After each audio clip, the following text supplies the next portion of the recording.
Bharatiya Janata party पूरे देश में हार जाती, एकमात्र अयोध्या जीतती तो पूरे गर्व से और गौरवान्वित होकर जय श्री राम के नारे लगाती। हमारे रामलला का आज जिन्होंने भव्य दिव्य मंदिर निर्माण कराया, ऐसे में उनको पराजित होना पड़ा। ये हम सब के लिए, हिंदू जनमानस के लिए शर्मनाक है। अयोध्यावासी की आलोचना जो लोग कर रहे हैं, तो 4.5 लाख जो वोट मिले हैं भाजपा को, वो अयोध्यावासियों ने ही दिया है।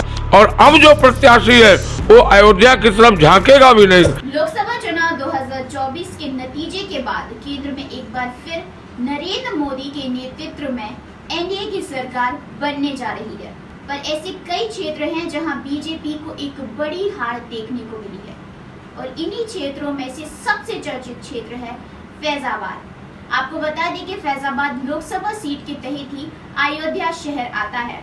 जी हाँ, वही अयोध्या शहर जहां राम मंदिर का निर्माण करने के साथ बीजेपी को उम्मीद थी कि वह इस बार इस सीट पर बड़े अंतर से जीत दर्ज करेगी। नमस्कार, मेरा नाम है आशी और आप देख रहे हैं IBC 24 महाकौशल। बीजेपी को फैजाबाद लोकसभा सीट के तहत आने वाले 5 विधानसभा क्षेत्र में से 4 पर हार का सामना करना पड़ा और अयोध्या भी इनमें से एक है। अयोध्या में समाजवादी पार्टी के अवधेश प्रसाद ने बीजेपी के मौजूद सांसद लल्लू सिंह को हराया है। फैजाबाद लोकसभा सीट का चुनाव परिणाम कई नए ऐतिहासिक रिकॉर्ड के लिए भी याद किया जाएगा। इस सीट से जीतकर संसद पहुंचने वाले अवधेश प्रसाद 1997 के बाद पहले ऐसे सांसद हैं जो अनुसूचित जाति से आते हैं। सोशल मीडिया पर अब इस हार को लेकर तरह तरह की कटाक्ष किए जा रहे हैं। बीजेपी की अयोध्या से हार एक चर्चा का विषय बन चुकी है। आज हम जानेंगे अयोध्या के बड़े पुजारी और साधु संतों से कि उनका इस विषय पर क्या कहना है। तो 1,04,000 वोट लल्लू सिंह जी को मिले हैं और 1,04,000 वोट जो है अवधेश प्रसाद को मिले हैं। तो अयोध्या के मतदाताओं ने तो प्रयास पूरा किया, लेकिन फिर भी कहीं ना कहीं कोई कमी रही है, जिस कमी की वजह से आज अयोध्या वासियों को अनेक प्रकार के ताने सुनने पड़ रहे हैं।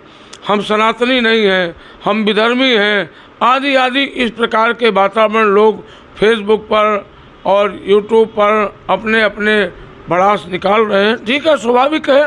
अयोध्या में राम मंदिर का निर्माण हुआ था, अयोध्या अति उत्साहित थी, इसमें कोई दो राय नहीं है।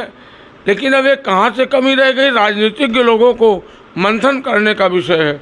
महात्माओं ने तो वोट सबने दिया है, ऐसा नहीं कि महात्माओं ने वोट नहीं दिया है।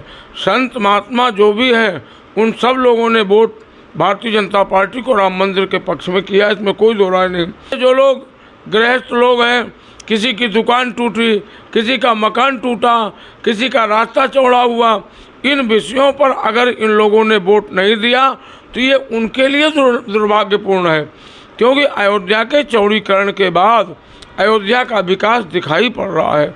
लोगों को दिख रहा है, चौड़े चौड़े रास्ते, अच्छी अच्छी दुकानें, अच्छे अच्छे मार्ग। अगर ये भी चोरी चांदनी रात नभावा, चोर व्यक्ति जो होते हैं उनको रात्रि ही अच्छी लगती, चांदनी रात अच्छी नहीं लगती है। तो ये निश्चित बात है, कुछ लोग इस मानसिकता के रहे होंगे जिन लोगों ने वोट नहीं किया है था। और अब जो प्रत्याशी है वो अयोध्या की तरफ झांकेगा भी नहीं, अयोध्या को देखेगा भी नहीं, अयोध्या की तरफ कभी आएगा भी नहीं। ये बात प्रशासन को मैंने व्यक्तिगत रूप से भी कही थी कि आप स्थानीय लोगों के लिए ऐसा सुगम रास्ता बनाएं जिससे उनको आने जाने में दिक्कत ना हो। VIP कल्चर इतना आ गया कि अयोध्या के लोग परेशान हो गए और उस परेशानी का नुकसान इस वोट के समय में उन्होंने उठाया है। लेकिन अयोध्या का हार जाना न सिर्फ जो है संतों के लिए बल्कि संपूर्ण सनातनियों के लिए, राष्ट्र भक्तों के लिए दुखद रहा। यह कह पाना अपने आप में एक स्वयं को ही शर्मसार कर देने वाला है, गला रुंधित हो जाता है जब इसकी बात होती है।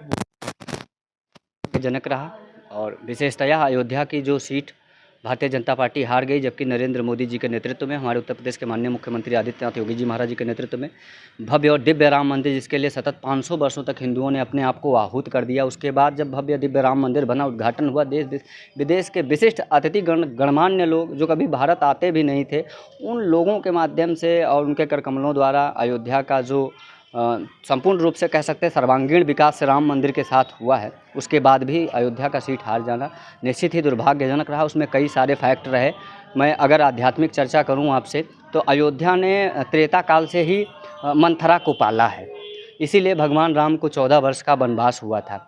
और अयोध्या की जनता ने जो किया वह शायद दुखद है, दुर्भाग्यजनक है। इसका फेस कर पाना आज अयोध्या के साधु संतों, अयोध्या की जनता, राष्ट्रवादियों के लिए बड़ा दुखदाई है।